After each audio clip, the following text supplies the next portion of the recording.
Hi guys, welcome back to the barn. It's another soggy day, but it's a new tool day. We've got another unboxing video. Banggood asked me if I'd like to try this angled drill guide.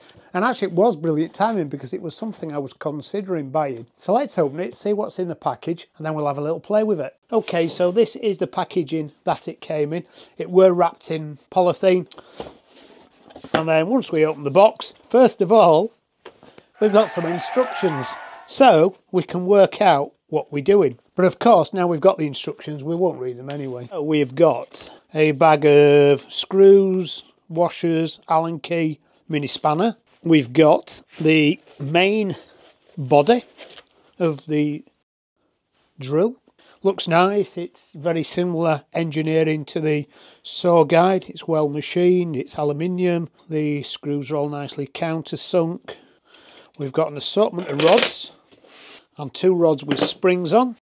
We have got a chuck.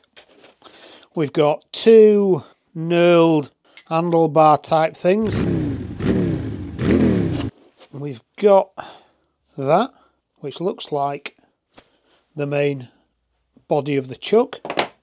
One of them and another one of them. We've got an empty cardboard box. And we've got one of them.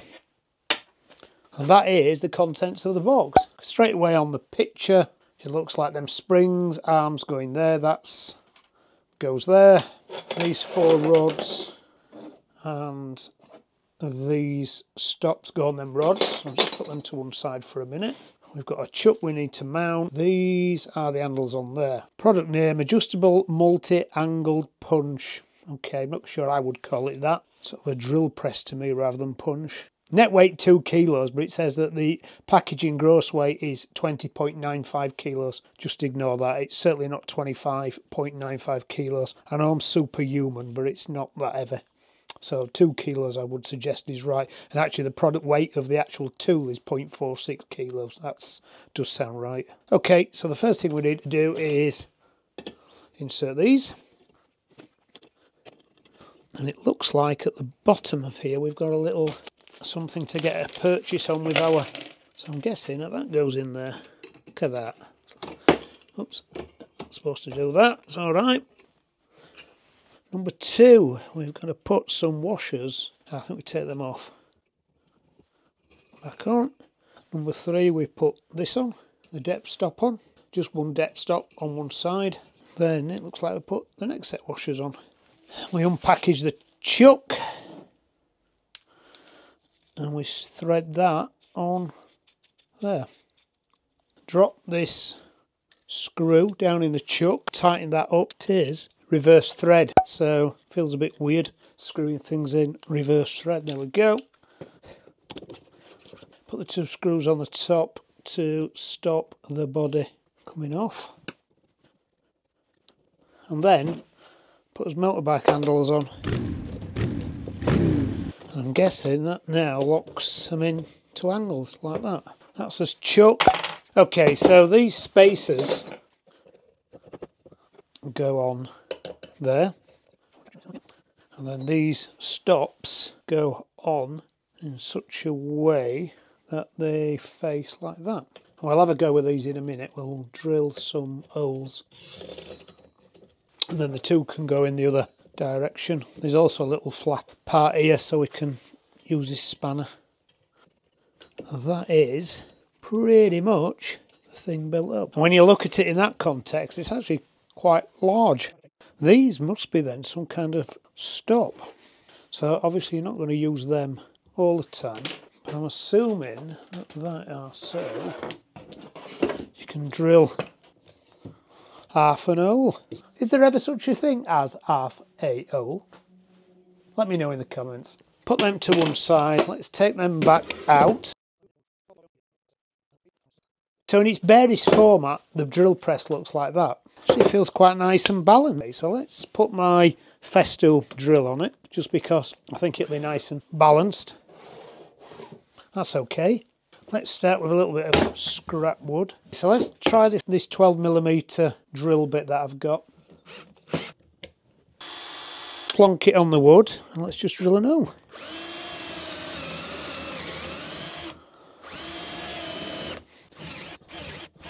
Now the good thing about using something like this is you always can make sure you're drilling at 90 degrees. When you've got a drill freehand, you're always likely to wander, and even if you think you're square, you still might be a degree or two out, but with this you will get 90 degrees. It's test number 1, we're happy with that. See if we can get a line perfectly down the board. See where this comes in. Now the way that this is shown on the instructions, it goes on that way, and there is a step then underneath so you can rest on that. So that's in its deepest.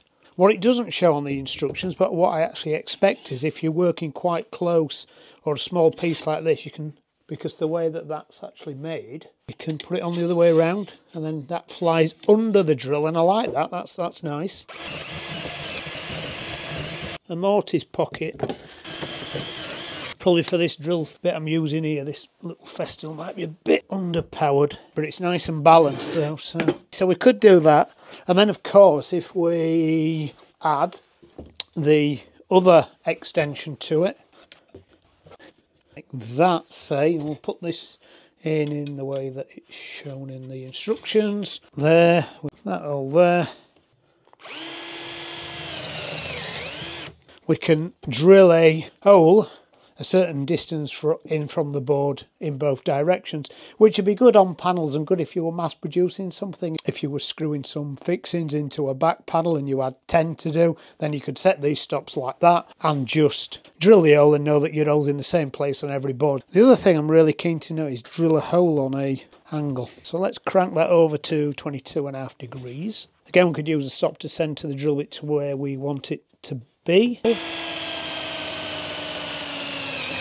Okay, that works. Drilling a hole on an angle is never easy, especially if you want a specific angle. If you're putting, say, a leg in a chair bottom or in a stool bottom and you need an angle, that is really good. And actually, that's something that I will use it for. Drilling an hole on a specific handle time and time again. I think that's really good. And this is where I was interested in actually buying one of these. First of all, let's just try total freehand. Let's at 22 degrees. Let's see how successful I will be doing it freehand. Actually, it's actually easier than I thought it would be. So that's good. I like that. You've got something, these handles gives you something to hold on to. Now, unfortunately, I don't have a piece of dowel kicking around. All I've got is a tool for one of Lynn's handles, so I'm not going to drill an hole in it because Lynn will kill me. But I really like these little stops, which are very central. I could just drill easily an hole in that dowel. And that's actually quite a tricky thing to do by hand, drilling an hole straight through the middle of a dowel. So I really do like these stops there, but I'm not going to drill an hole through Lynn's handle. That's a perfect example of drilling an hole through a dowel like that. This would be perfect for something like that. So if you drill holes through dowels, it's a thumbs up from me. Okay, so I just want to have a go now with these little pins that go in the base. Now, I said a couple of minutes ago that these were so you could drill half an hole. Of course, that's not correct.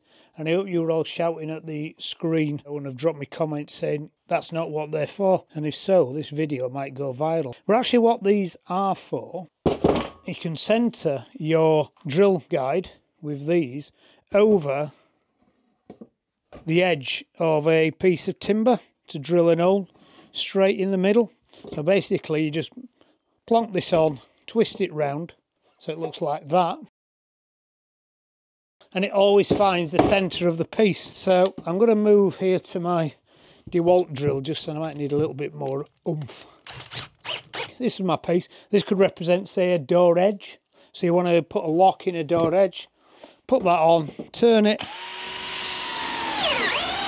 drill a series of holes and put a slot in the edge of, like that. So then you can successfully cut a lock or a latch into the centre of your door. The other thing I've noticed on this base, which actually the instructions don't address, are these 4 holes here. And because the countersunk on this side, I assume they're there so you can screw the jig down to so you don't move around. It's absolutely solid there. And because you can do that, then you know that you're not going to. I'm not suggesting that you'd want to screw this base to the face of your workpiece, but what you could do is screw it to a sacrificial piece of MDF, piece of plywood, and then make a jig to centre it on whatever it is you're trying to do. Especially really good if you're mass producing stuff. If you are putting door locks in, door furniture in, you could set a jig up that screws onto the base that successfully drills an hole through the face of your door stile to mount your keyhole and your spindle hole, for example. Maybe screwing that down might also be advantageous if you want to use a really big Forstner bit or drill bit, something like this. This is a 40mm Forstner bit. The issue I've got with this is that I'm a little bit short of length. Never a nice place to be. So let's have a go, see what we can manage to drill with this. Now, because we had a little bit limited with the shortness of the Forstner bit, I'm just going to try something here. Whether it's recommended or not, but I'm still going to try it. And that is just to take the springs off. Of course, with the springs, you won't have that sort of weighted or semi-weight resistance to the drill, but we'll get a much deeper drill, and I'm not blaming the tool here. That it's the shortness of my bit. I would get careful not to drill straight through my workbench. If you want to take them off just for the occasional job, specifically for me with this bit, I'd actually get about 1 7/8 inches of drill depth, where I'm limited to probably half that with the springs on. That's me playing with it rather than doing what it's designed to do. Because you can lock it off with this as well. Just try to think of a time when you'd want to lock this. Now, the stated instructions say that the minimum actually doesn't give you the minimum depth. That's 240 and that is 35. So you've got around about 200mm of travel. Those are in many occasions where you drill an hole that's deeper than 200mm, but there's plenty of occasions where you drill a hole of 50mm or even below. Certainly for working with boarded material, I think this is going to be perfect. Now, the one last thing I want to do, and I'm going to put the screws back in for this. One thing you will struggle to do totally is drill on an angle with a Forstner bit, especially a Forstner bit of this size. Knock it over 22 degrees again, an hole, and see whether we can drill an hole on a 22 degrees.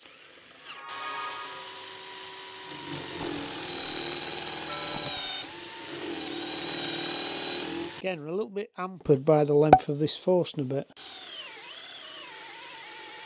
This particular operation would probably best be drilled with the electric drill rather than the battery drill.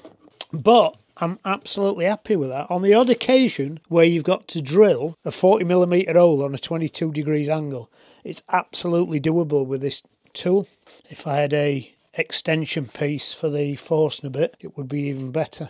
Okay, so after them experiments, I still think that the best use for this little drill guide is inserting little items like this. This is a threaded insert, or indeed other small pieces of hardware. When you insert something like this, it's really important that you get it exactly 90 degrees square to the surface. The other option, of course, is to either eyeball it, so you get it plumb, or use a little arc with a square to make sure you're parallel. But with this, you can make sure you're spot on 90 degrees to the workpiece every time. Or indeed, if you need an angle, you can make sure that that is correct every time. You can also, of course, set your depth stop to make sure that you're drilling the hole at the right depth.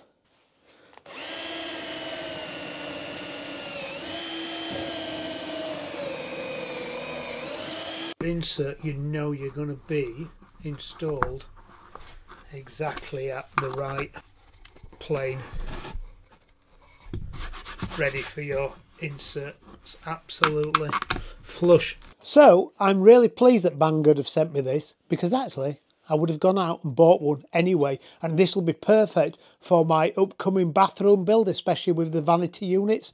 So you're going to say to me, hey JP, how much does this cost? Banggood are going to have an offer on this over the next few weeks. So if you look in the description of this video, you'll be able to see the affiliates link and be able to access whatever special offer Banggood have on at the time of purchase. If you've got any ideas of what you may use one of these for, let me know in the comments. Give me a thumbs up if you like this video, and I'll see you again soon. Bye!